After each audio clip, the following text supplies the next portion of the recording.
Okay, so we're going to be talking about E fields right now. So let's start off with what we know about charges. So if I have a charge here that's Q1, and then I have a charge here that's Q2, and they're separated by a distance of r, we know that each charge is going to feel a force that is equal to k, which is a constant, Q1, Q2 over r squared. Now, we know that if we add another charge, Q3, the charge on any individual force is going to be the vector sum of the forces due to the other charge. So let's call this R2, rename this to R1, and lastly call this distance here R3. The force on Q1 is going to be K Q1 Q2 R1 squared plus K Q1 Q3 R3 squared. And this is, of course, a vector sum. So you have to add these component-wise if you're doing it by hand. And that's all good, but we can imagine a similar scenario where we have one charge in the center called Q.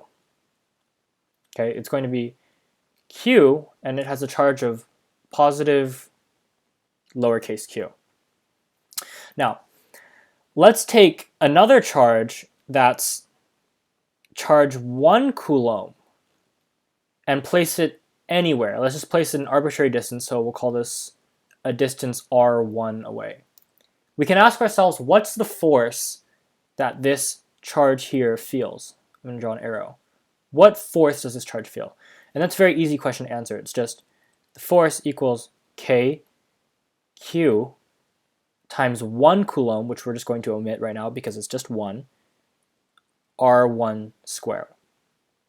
Okay, that makes sense, but let's move this 1 coulomb charge to another location, like let's say here. And the charge being much closer now, it's going to feel a much bigger force, so we'll draw a bigger arrow. And this is r2. So the force that it's going to feel here is F equals kq over r2 squared. So you can imagine moving this 1 coulomb charge all over here, all around, everywhere, and drawing arrows for each force that it feels at this different location. So right here it'd be a small arrow because it's pretty far away, another small arrow, and then here a bigger arrow, here kind of a medium arrow, small arrow, small arrow. And you could slowly fill in this sort of graph, right, of all the different arrows corresponding to this one charge Q. So if you were to draw this, what we'd see is an E field. So I'm going to go below here and show what an E field looks like conceptually. So we omit the little charged dots and we just add all these arrows here. And as we get farther and farther away, they get smaller and smaller and smaller and smaller. But at any point, there is this arrow that you can draw that depicts the force a 1 coulomb charge would feel. And now we have what's called an E field.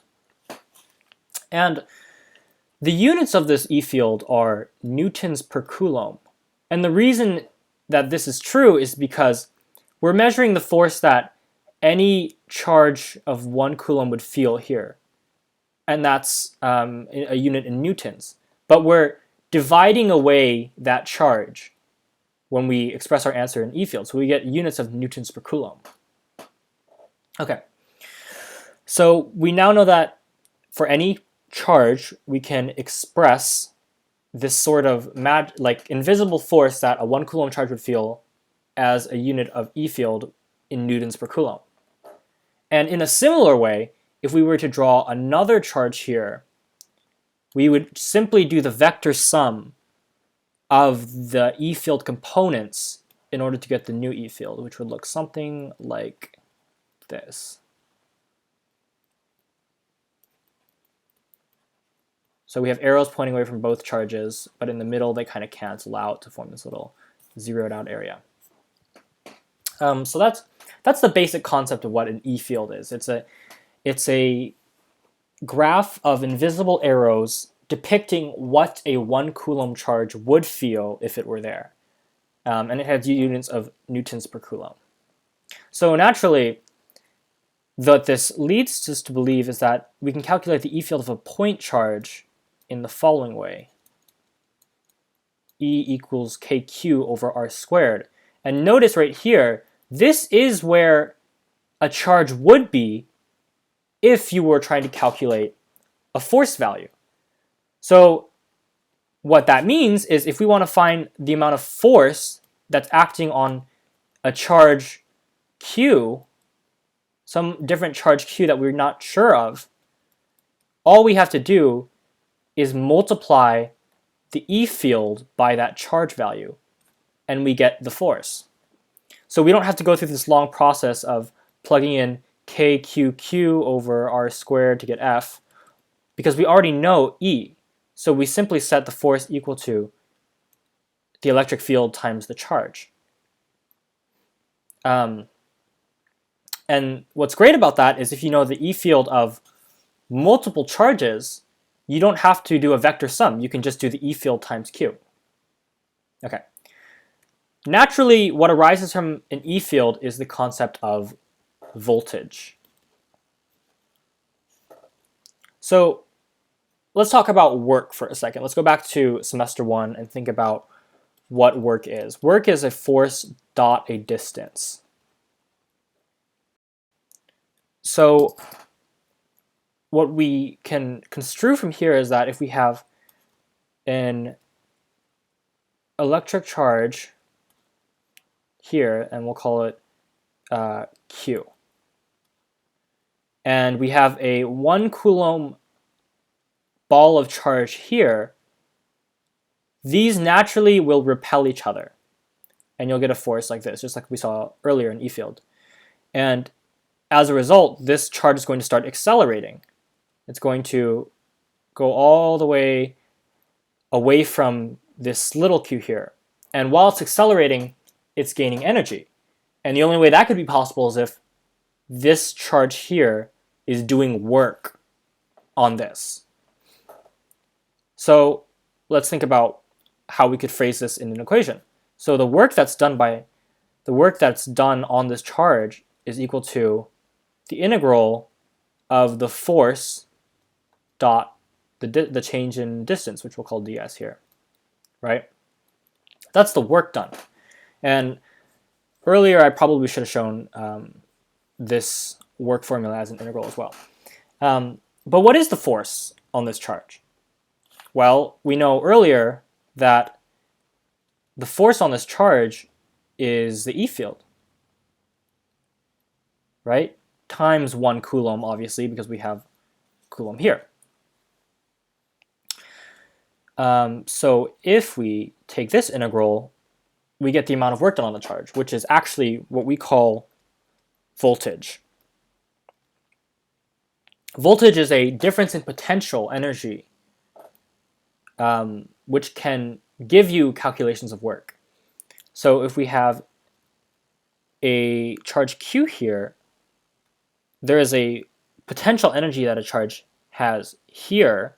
A charge of 1 Coulomb will have a certain potential energy here, P1, and then another potential energy here, P2.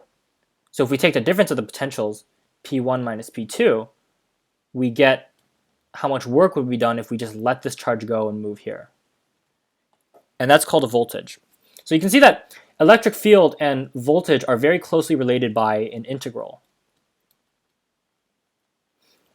In fact, if you want to make a natural extension of what E fields are, which are newtons per coulomb, we call a voltage a joule per coulomb, because it's how many joules of work would be done on this 1 Coulomb charge if it moved this distance d.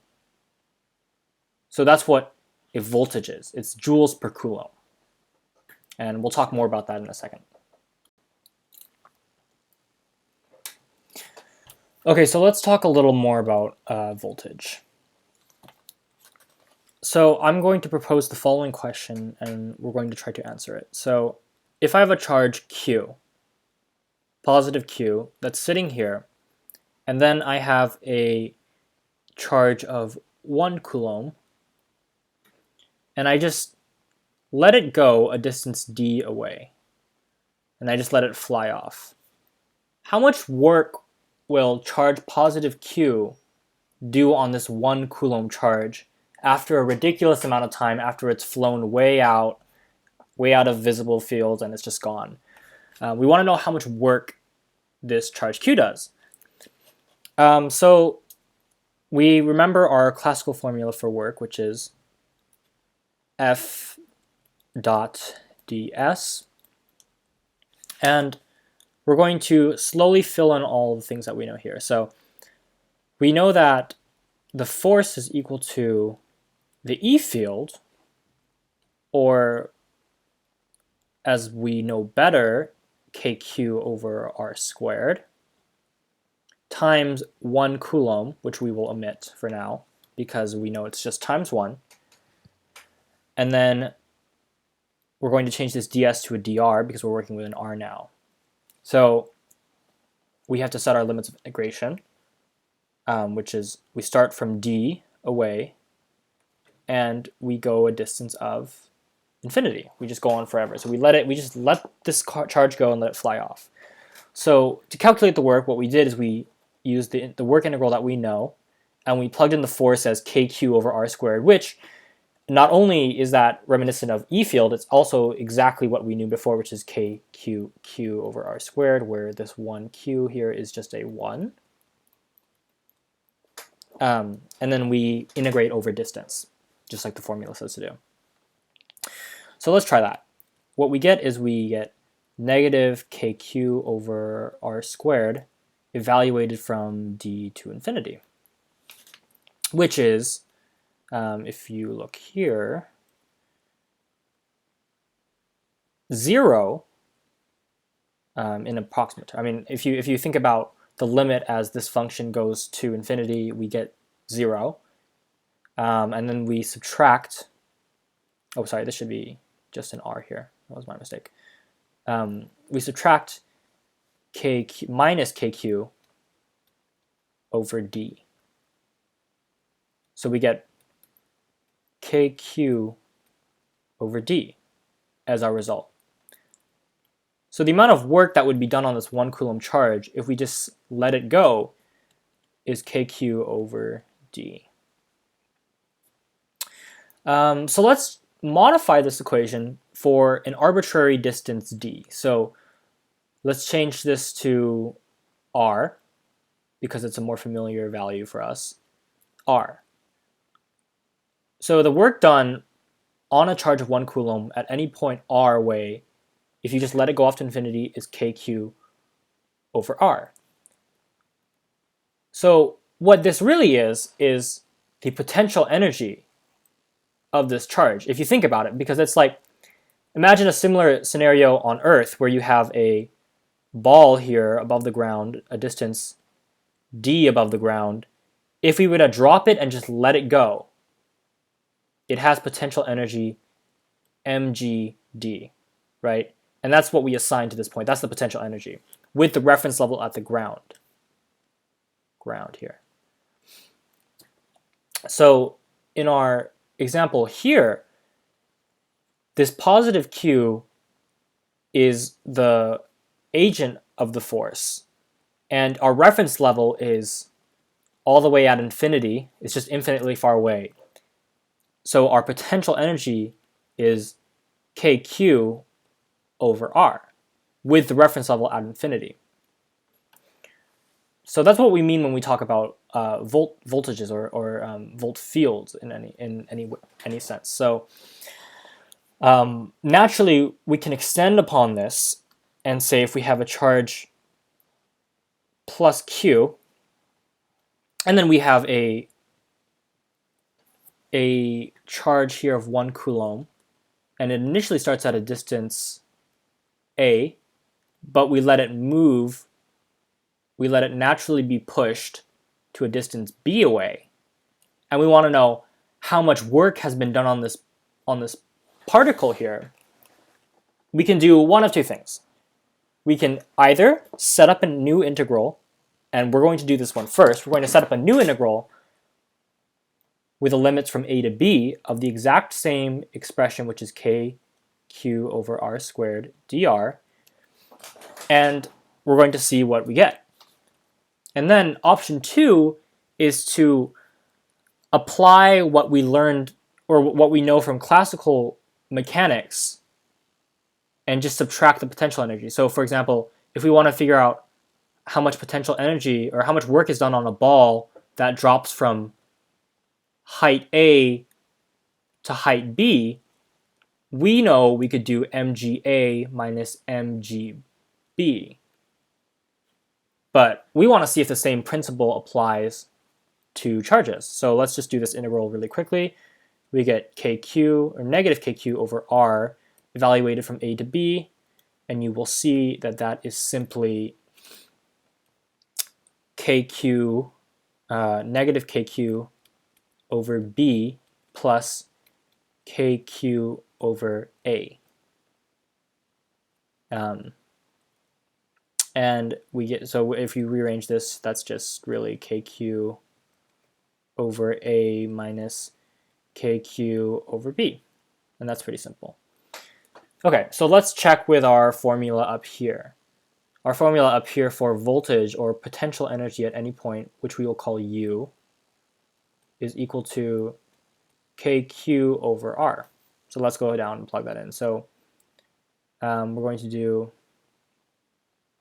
potential at point A, which is kq over A, according to our formula up there, minus potential at B, which is kq over B. So you can see that we actually do get the exact same values by plugging in our formula up there and manually evaluating the integral. So what this means is that if you want to find the voltage of any charge or the work done on any charge between 2 points A and B, all you need to do is calculate the voltage at A minus the voltage at B, and that's the work done on the charge. And that's about it. So let's just do a full-on practice problem and see if we can do it. So we'll propose the following scenario. And we're going to throw in a small twist right now, just a small one, not super crazy. We're going to say that this is actually minus Q. And we have another charge over here that's plus big Q. So it's no longer 1 coulomb, now it's plus big Q. And it's a distance, let's say 5 meters away. So we want to find how much work it would take to move this Q, this plus Q, farther away over to, let's say, 10 meters. So it would take work because opposite charges will attract each other. So we're actually opposing a force. Notice how I didn't say how much energy will Q gain, because this minus Q will be pulling the force, so we have to do work to pull it away. So let's figure that out. So our formula for the potential energy or voltage is KQ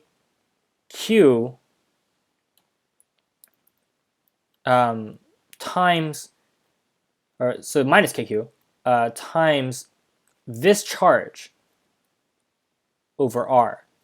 And the reason why we need this charge here is because a voltage measures joules per coulomb. So potential per unit charge. But we want the potential of our charge. So we need to multiply by our charge. So we take the voltage and we multiply by our charge to get the potential value at that point. So let's take the potential at 5 and the potential at 10 and see what the difference is. So for simplicity, we'll set this charge here to, let's just call it minus 2 coulombs. And this big Q over here to 3 coulombs. Okay, so potential, and we're going to call this 5 meter point A and this 10 meter point B. So the potential at A is equal to negative K times 2 times 3. And by the way, this negative here is actually part of the 2. And it's because of this negative charge here. I probably should erase this for confusion, but that's where that comes from, over 5 meters, which is negative 6/5 K, and K is some constant, which is 9 times 10 to the 9, but that's not super necessary right now because we're just doing this on paper. So now let's calculate U at B, and it's the same procedure. We get negative K times 2 times 3 over 10 meters this time. And that's going to give us negative 6/10, 9 times 10 to the 9.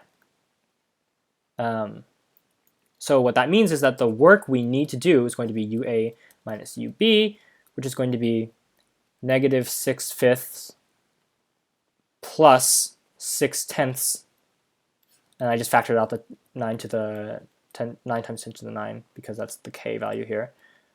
And that's going to be negative 12, so that's going to be negative 6/10, 9 times 10 to the 9. Or actually, sorry, yeah, negative 6/10, 9 times 10 to the 9 joules. So that's how much work we need to do. And the reason why we get negative answers is because we're doing work. We're not putting energy into the, or we're not taking energy out of the system. We're taking energy into the system.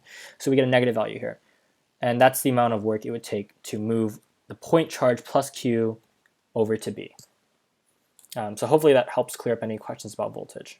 Okay, so we're going to talk about the idea of flux here.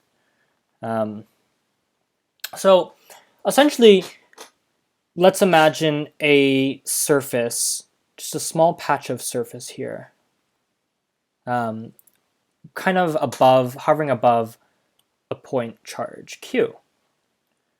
Now, from what we remember from the last few minutes is that we have an electric field radiating in a sense from Q, right? Now, let's look at the surface here. We know that there's an electric field coming from Q that's hitting this surface and kind of poking through, if you want to think about it like that, right? Now, the actual concept of flux is somewhat complicated, but you don't really need to know it that well in order to do well in AP Physics C.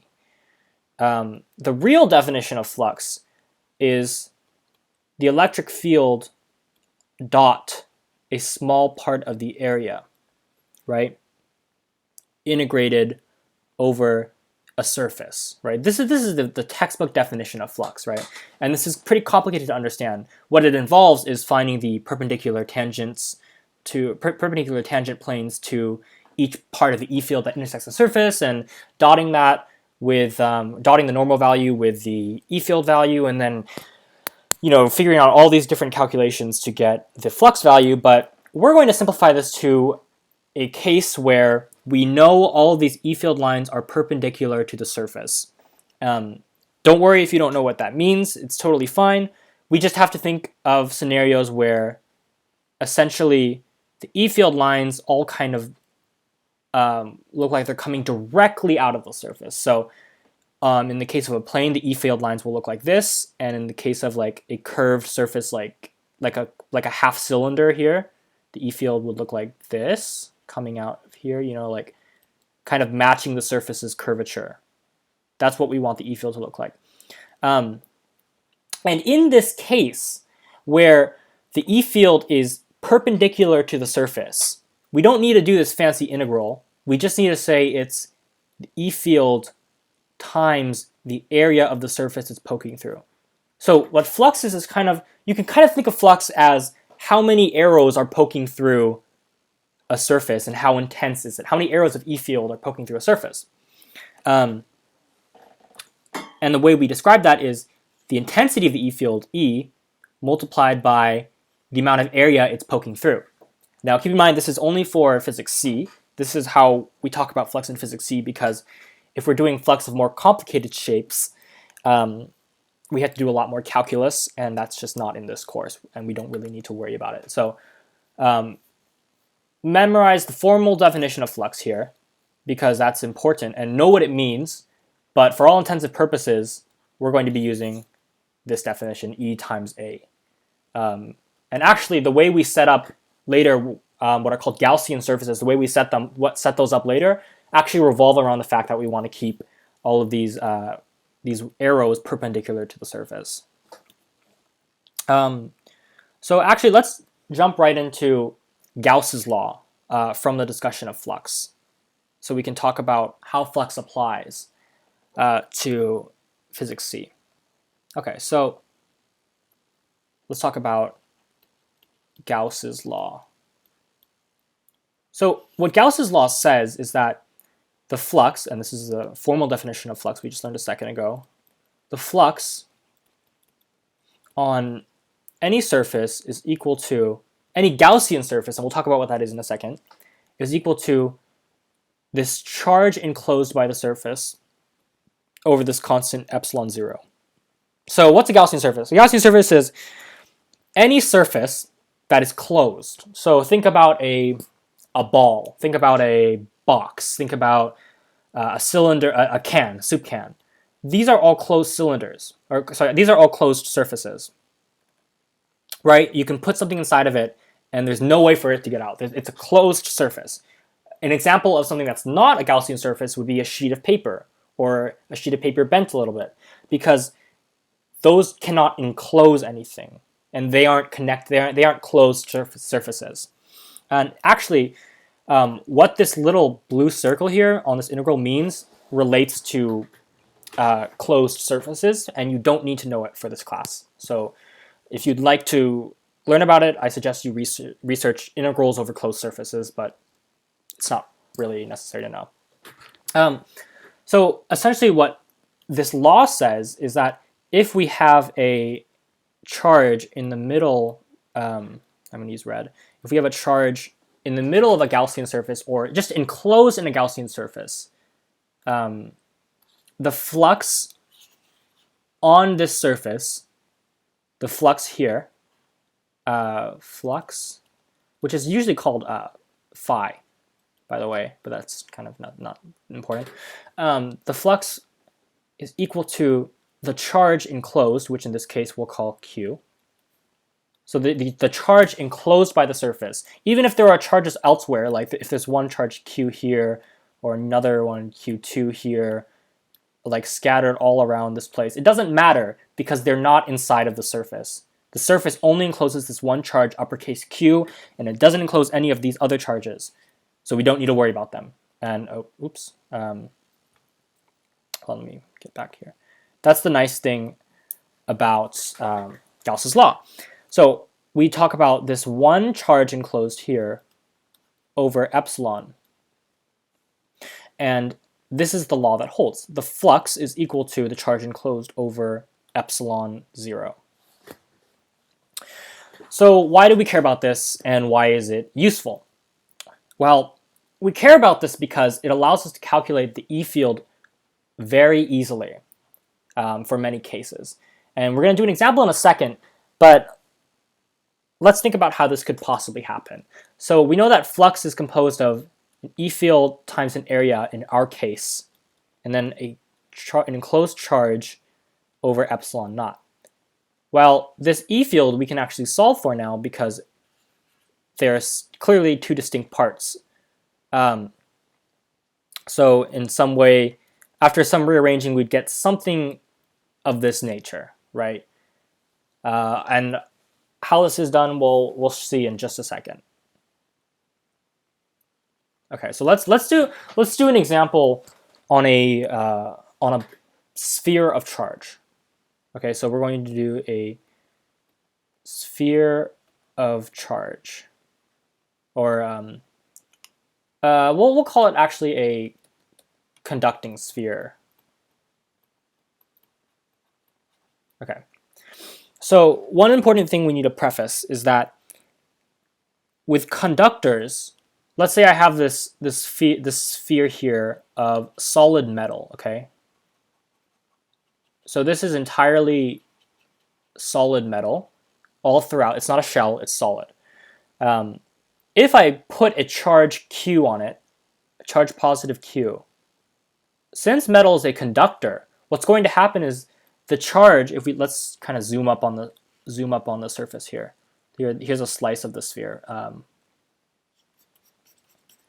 The charge is all going to be on the surface. In the case of a conductor, right?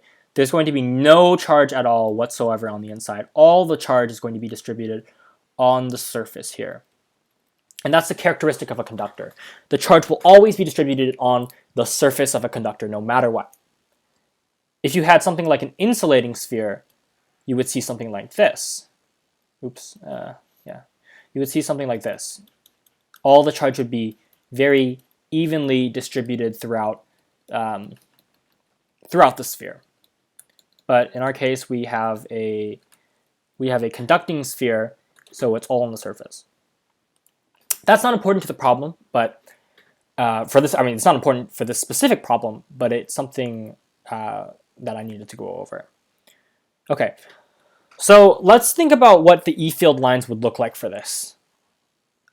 They would look something like this. E-field lines radiating away from the surface, right? As such. And we want to draw a surface, an arbitrary surface around this point, right, that encloses this sphere of charge. And then we want to calculate the flux phi of that surface and set it equal to the charge enclosed, which is Q, over epsilon 0, and somehow use that to find the E field at a distance r away. Okay, so what kind of surface should we draw around this?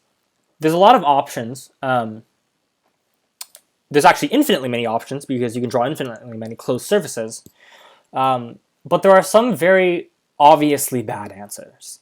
So for example, let's think about this. Let's draw a cube around this charge, okay?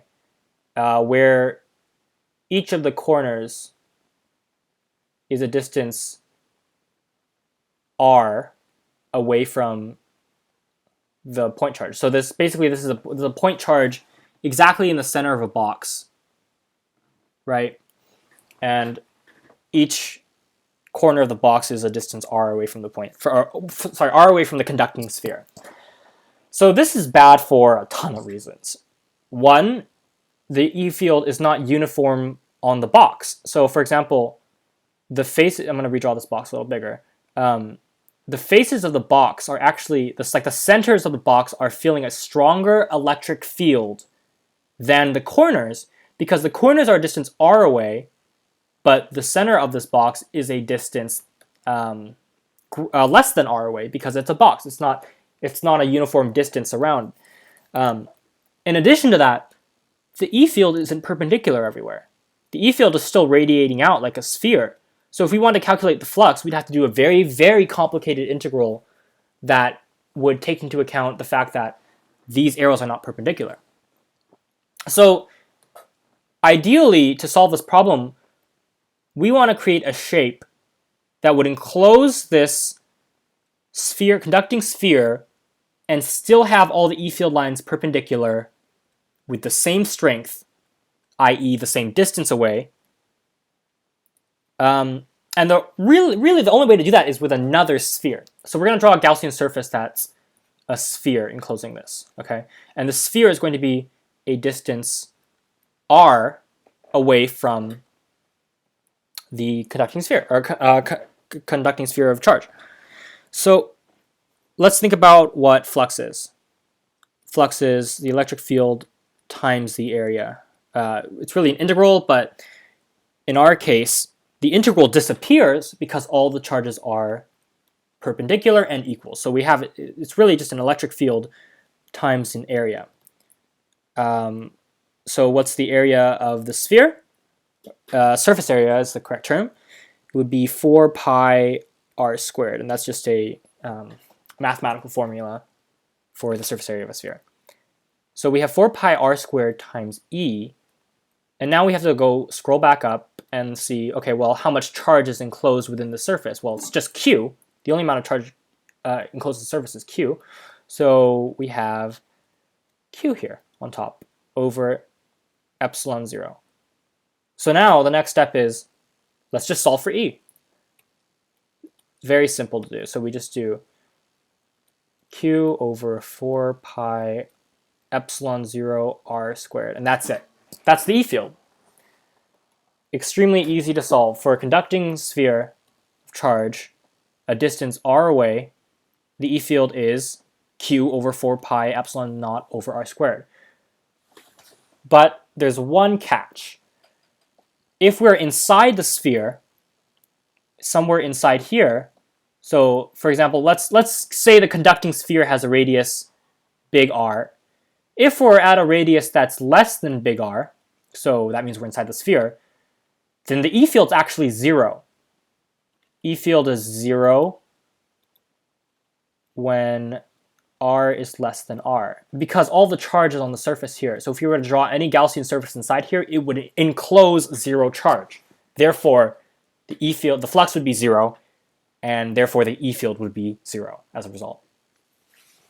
So that's the conducting sphere example. We'll do a harder example in a second that would that will help us really understand Gaussian surfaces a lot better. Do a more complicated Gauss's law example. Let's try to calculate the E field of a conducting rod at a distance r from the rod. So this rod is charged with a charge Q, and it's a conducting rod, so all the charge is at the surface, and we want to find the E field at a distance r away. So let's try to picture again. Let's start off by trying to picture how exactly would this E field look. How is this E field going to look just from what we know? Well, we know it's probably going to look something like this, right? Bunch of arrows sticking off of it in the direction of the cylinder, the direction that the cylinder is facing. Now, it's important to note there would be vectors pointing off the end like this, but what we're going to do is we're going to assume that the cylinder is so long compared to our Gaussian surface that we don't notice those lines. And I'll show you exactly what I mean in just a second. So let's start by drawing a surface that has a surface area that's perpendicular to the E field at all times. Now, a general rule of thumb that you can kind of think about when doing these problems is that you want to draw a shape that's similar to the original shape. So if we're doing a cylinder problem, we're going to draw a cylinder Gaussian surface. If we're doing a sphere problem, we're probably going to be drawing a spherical Gaussian surface. If we're doing a plane problem, we'll draw a cubical Gaussian surface.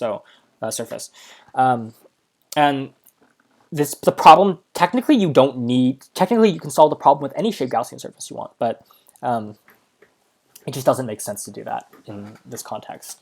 So let's draw a Gaussian surface. I'm going to get rid of this Q here so I can kind of see it better. So we're going to draw it in blue. So we're going to draw a Gaussian surface around here that's just a little cylinder of length r, we're going to call this length L. It's a cylinder of length L and radius, right here, radius r, okay? So that's our Gaussian surface. So how does the E field penetrate the surface? Well, it just goes through the lateral surface area of this cylinder. So it doesn't go at all through the base, it just goes through the sides because the only arrows are coming outwards. So let's begin with our statement of Gauss's law equals Q enclosed over epsilon naught. And lastly, we're going to lastly, we're going to say the E field times the area of the surface, which is just 2 pi r L. And that's just the surface area of a cylinder. That's the formula for a surface area of a cylinder. Nothing complicated here. But we do run into a problem when we try to do the next part of the equation. So what exactly are we supposed to put in for Q enclosed? What's the charge enclosed by the surface? It's not Q, because the entire rod has charge Q. But this small section right here of the rod doesn't have charge Q. It has something else. It has a different value of Q. It's definitely less than Q, because not all of Q is enclosed. And we're going to solve this by thinking about the rod in terms of charge density. So how much charge is there per unit of length? And we're going to call this this kind of density measure lambda.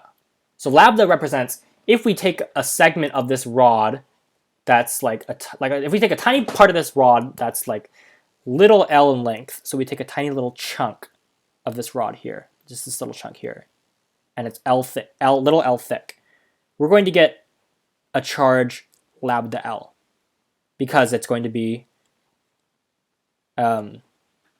this charge density, the density of charge times how much stuff there is. That's what densities are. It's a measure of stuff per unit volume or area or whatever. So lambda is the amount of charge per unit length. So the charge enclosed, therefore, must be lambda times L. So that's what we get. We get E times 2 pi r L equals lambda L over epsilon naught. And lambda L is the charge enclosed because we take a chunk of the rod that's L thick, and the total rod has charge Q. I actually really should be changing these variables here. We're going to call the length of the entire rod. Shoot, I already used L, so we're going to call it D. D is the length of the entire rod. So lambda is really Q over D. The same equation applies here, though. Nothing else changes, okay? Because L is the length of our Gaussian surface, D is the length of the entire rod. So let's solve this equation. So first thing, we notice the L's will definitely cancel, and we'll get the following equation. E equals lambda over 2 pi epsilon r. So what this means is that on a cylinder, we're looking at a cross-section of the cylinder right now, at a point r away, the E field, so the E field is really a function of r, the E field will be equal to lambda over 2 pi epsilon 0 r, where lambda is really the amount of charge on the rod divided by the length of the entire rod. Okay? So we're going to draw that here. This rod is of length D. So that's what we're looking at right now. And our derivation, we'll just end it with a nice formal statement, lambda over 2 pi epsilon r. That was easy. That was a conducting cylinder. And we're definitely going to do many more examples with Gauss's law, so we can get used to this idea of kind of partitioning partitioning our metal or whatever we're finding the E field of into different chunks and looking at the density of those chunks and everything. So let's do some more examples. So let's do a few more. Gauss's law problems. Okay, so let's do an example where we have a insulating sphere of radius big R, and it carries upon it a charge Q. And we want to find the E field actually inside of the sphere. So this is a lot more complicated because, first of all, since it's an insulator, we know that the charge is going to be distributed evenly throughout the sphere. And secondly, whatever Gaussian surface we draw, we aren't going to be enclosing all of Q will be enclosing some fraction of Q that we need to determine. So first, let's set up our Gaussian law problem. E dot dA equals Q enclosed over epsilon naught. And our goal is to find the E field at some point inside the sphere, a distance r away. So the first thing that we'll naturally try to do is draw a Gaussian surface that's just r in radius, a sphere that's r in radius around the center here. And this will work, and we'll set it up as we normally do. And actually, I'm going to draw that in blue because I feel like it's easier to see if I do it in blue. And we're going to draw around here. And there's our Gaussian surface.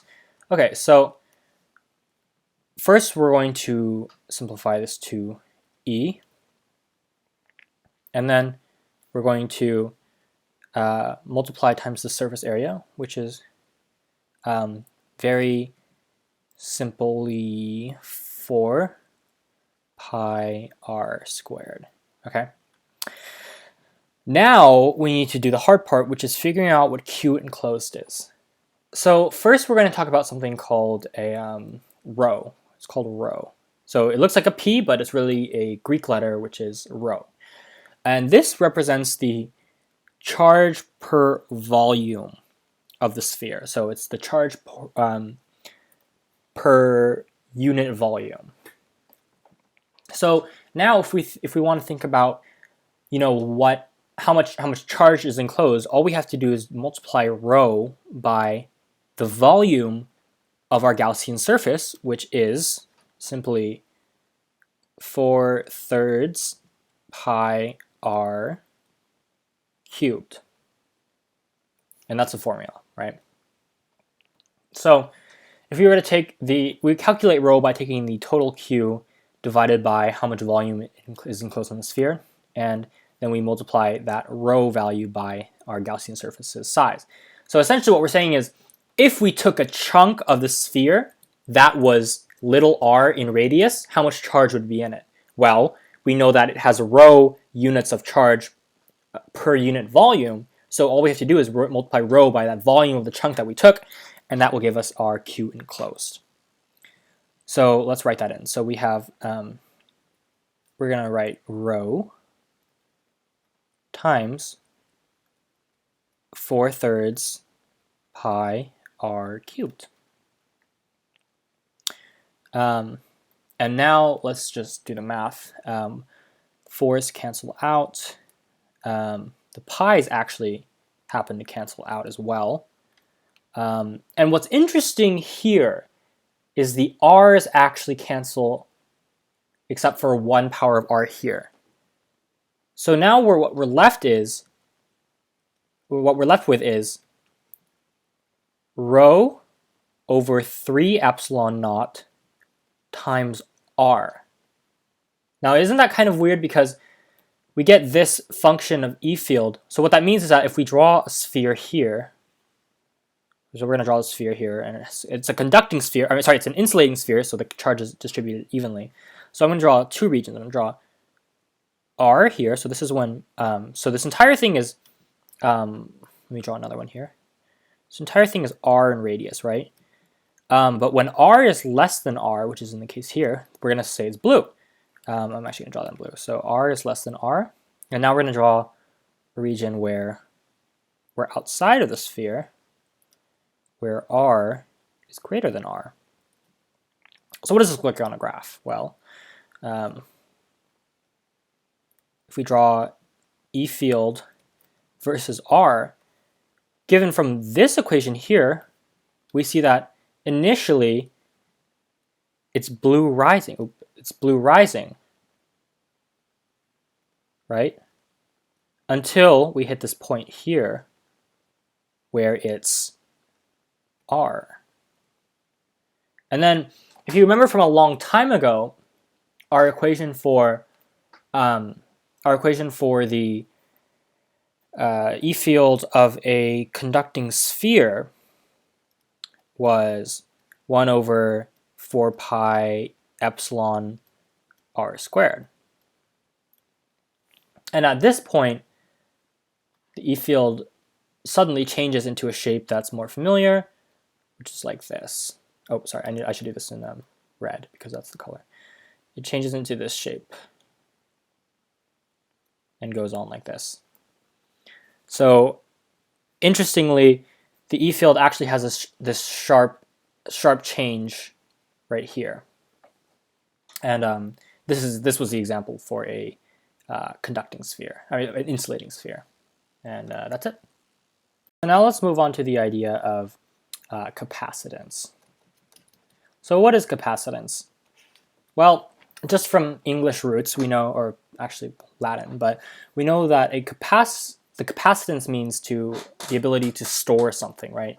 So what capacitance is in the context of electricity is the ability for a material to store charge and then discharge it later. So for example, if we have two plates of metal separated from each other, they're actually able to store charge on them if you put the charge here, and then if you connect two wires to it into a circuit, into some sort of circuit here, we can discharge the stored charge in the form of an electric current. Now, the formula you're given in AP Physics C for capacitance is C equals Q over V, or sometimes delta V. And what this is charge over the change in voltage.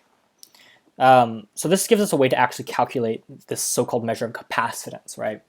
And a lot of times on the AP test, you'll be given some sort of setup, and you'll be asked to calculate the capacitance of the setup.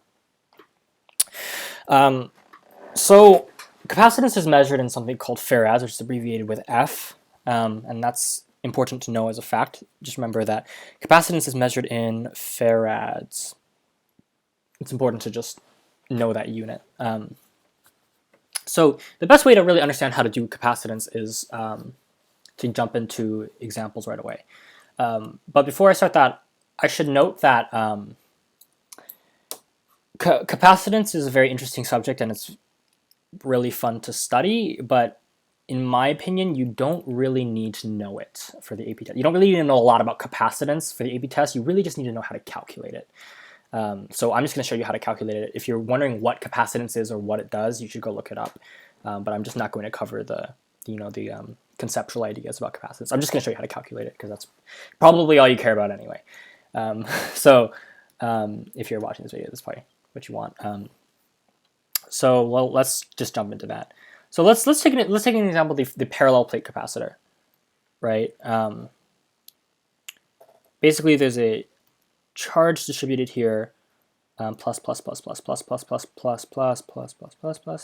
and then another charge on the bottom that's minus. And E field lines, we went over this in class. They're going to look like this, and the reason why they look like this isn't super important. And even Mr. Warren kind of gave like a heuristic example or a heuristic explanation why. It's just roughly like if these plates are close enough, the outside field gets roughly canceled out, and you get this one strong inside field here. So what is this E field though? This is the reason why I taught you Gauss's law first. So in class, Mr. Warren actually taught Gauss's law lastly and introduced capacitance first, which I personally don't agree with because I think we need Gauss's law to calculate capacitance. So I taught you Gauss's law first, and then we're going to learn how to do capacitance now. Because now that we have Gauss's law, we can easily figure out the E field between here without any struggle. So let's do that. Let's figure out the E field between these two plates using a Gaussian surface. And we're going to choose a Gaussian surface that's a square. Or a cube, I guess, sorry, a cube. We're going to put it right through here. So you see how it's going straight, it's going right underneath this here. It's going right underneath the plate and coming above it, and then kind of it's just over the plate, right? And it has an area A on each side, right? So if we were to zoom in on a cross section like right here, what we would see is we would see the following. We would see the sheet right here with its charge and its E field going down like this. That's kind of crooked.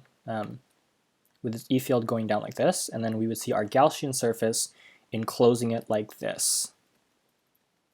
Right? Okay, so, and then this part here has an area of A. Okay, so how are we going to set up this Gaussian law problem, or Gauss's law problem?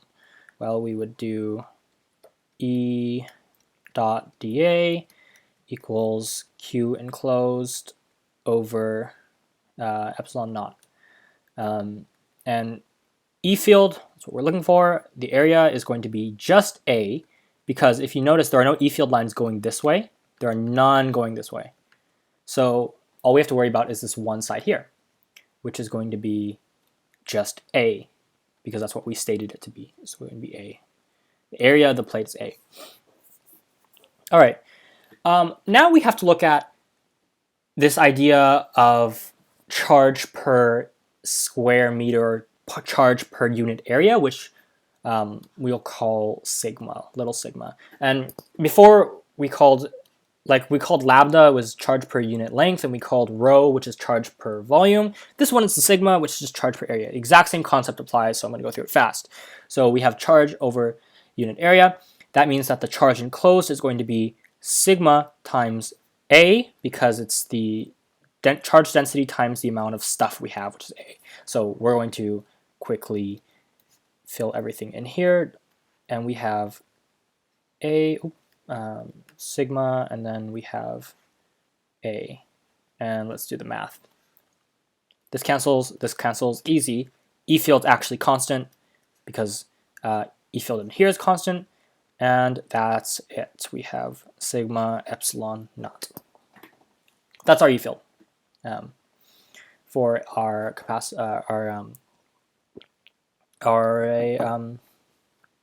plates. And lastly, something that's nice that we can do is we can plug in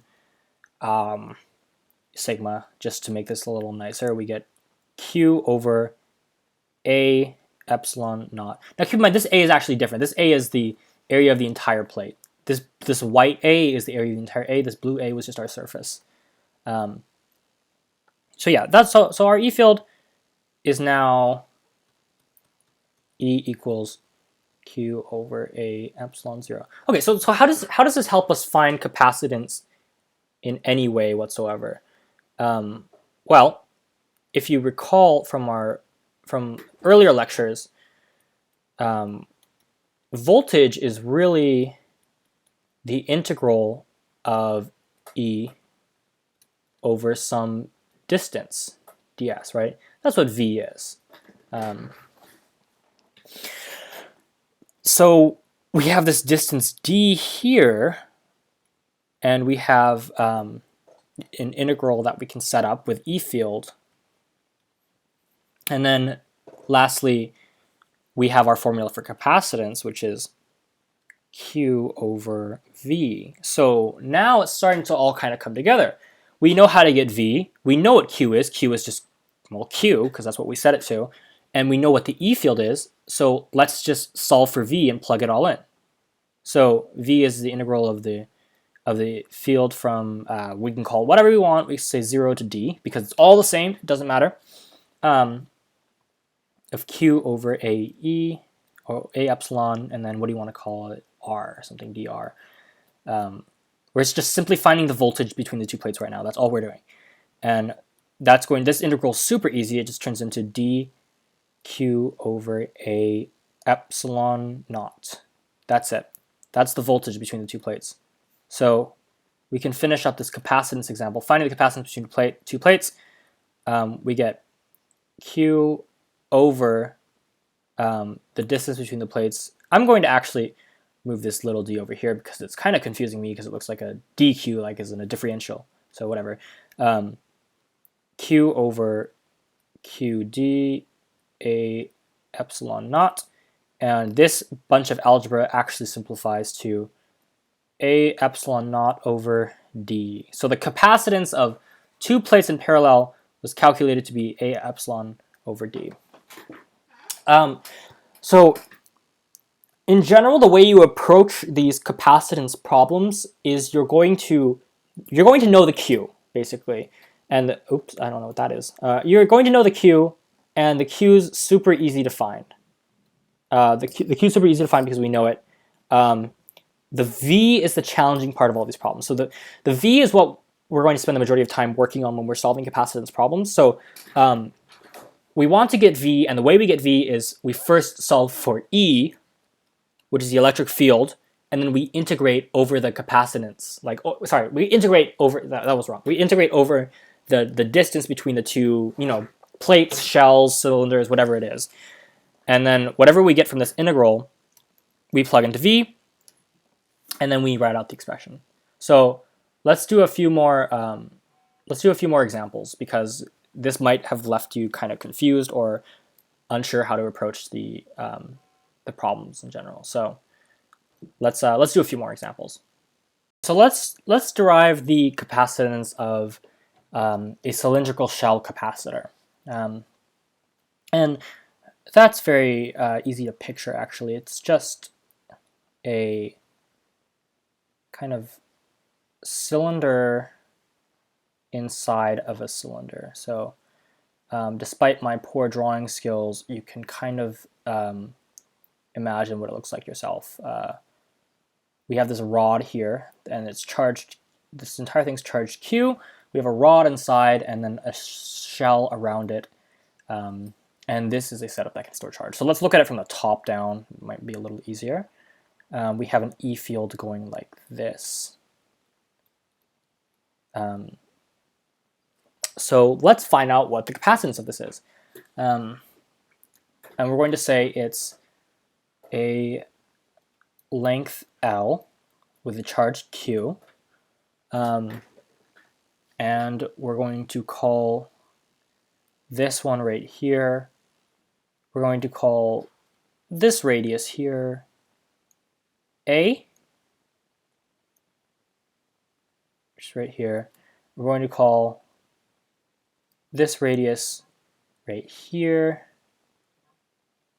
B. Right, okay. So there's an important thing to remember about the setup is that I'm going to draw this even bigger now, but I'm going to leave the inside empty of the cylinder. This region right here, these are conducting rods. So this region inside here has 0 E field, so we don't really need to worry about that at all. And also, all we really need to do is integrate from this in this space here. And that's pretty simple. All we have to do is find the E field around this cylinder and integrate it from A to B to find the capacitance. So let me draw A and B on the other diagram just so we don't get confused about what we're talking about here. This is A, and this right here is B. Okay, and I'm going to start from the very beginning of the capacitance problem just to walk through how this is done. So we have the formula for capacitance, which is Q over V. We know Q, that's given to us. We want to find V. How do we find V? We integrate E. How do we find E? Well, that's a little harder. It's just a Gaussian law problem, which we've done before. We've done the cylinder problem, and if you remember, the cylinder problem solution was E equals lambda over 2 pi epsilon r. Okay? And epsilon is charged, oops, I don't know why that keeps coming up. Oh, that's nice, I can choose colors. But anyway, epsilon, or lambda is charge divided by length. Both of these things we have here, so let's plug that in here. We have 2 pi epsilon naught Lr over, or all under Q. Okay, that's our E field. So what we need to do now is we need to integrate this entire thing to get V. We need to integrate from A to B because we're integrating outside the shell, A to B. We're going to integrate that E field so we can get our V value right here. That's the one we need. Plug it in, and then get our capacitance value. So let's do that. So it should be no problem for us. We're going to do Q over 2 pi epsilon naught L R, and these are all constants, so this integral becomes very simple. It is just Q over 2 pi epsilon naught L natural log of B over A. And the reason, if you don't know where that B over A comes from, it's because we end up with an expression that looks like this, ln B minus ln A when you do the integral, and according to your log rules, that's just B over A, or ln B over A. That's easy. Okay, so look what we have here. We have our voltage, and we have the formula Q over V. So to get the capacitance of the cylindrical shell capacitor, all we need to do is plug this value in. So let's write it out. C equals Q over V, which equals Q all over this mess here, which is Q 2 pi epsilon naught L ln B over A, which is really just these cancel, and you get 2 pi epsilon L natural log B over A. And that's the capacitance. This is really all it is. All this problem is solving for voltage. So I'm going to just really quickly make an outline of the steps to solve any Gaussian law problem. Okay, so step 1, solve for, oh, this is messy writing. Solve for the E field using Gaussian law via Gauss's law. 2, integrate E to get the voltage, which is V. Then 3, plug into this formula here. And that's it. That's all you have to do to get capacitance. It's very simple. Let's do a few more examples, and then we'll be done with all this stuff. So let's go over another capacitance problem.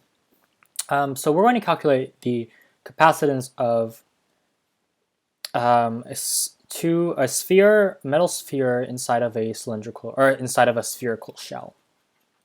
So essentially, we kind of have a similar setup. We have first we have the radius. We have this radius B, and then we have this radius here, which is radius A.